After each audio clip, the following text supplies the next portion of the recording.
దొంగ దొంగ తీరిక వేళ పిల్లలు పెద్దలు విని ఆనందించండి. జైలు నుంచి విడుదలైన ఒక దొంగ పగలు రాత్రంతా అక్కడక్కడ తిరిగి చివరికి ఆ అర్ధరాత్రి బౌద్ధ విహారంలోకి చొరబడ్డాడు. అతనికి చాలా ఆకలిగా ఉంది. అందుచేత అక్కడ ఆహారం కొరకు వెతకసాగాడు.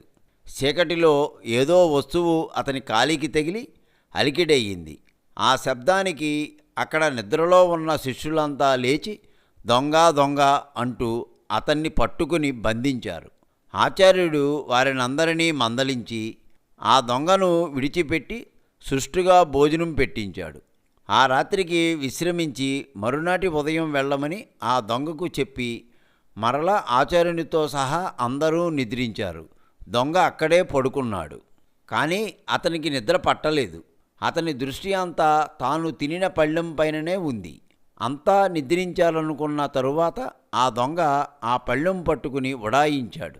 అలా కొంత దూరం వెళ్ళాక దురదృష్టవశాత్తు ఆ రాజ్యంలోని రక్షక భటులకు ఆ దొంగ పళ్ళెంతో సహా పట్టుబడ్డాడు.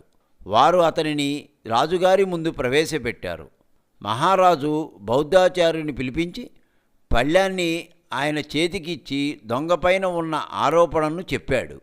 అప్పుడు ఆ బౌద్ధాచార్యుడు ఈ విధంగా అన్నారు: మహారాజా, ఇతడు ఈ పళ్ళాన్ని దొంగిలించలేదు, నేనే దానం చేశాను, వాడుకోమని అన్నారు ఆయన. అంటూనే ఆ పళ్ళాన్ని తిరిగి ఆ దొంగకిచ్చి పంపివేశారు.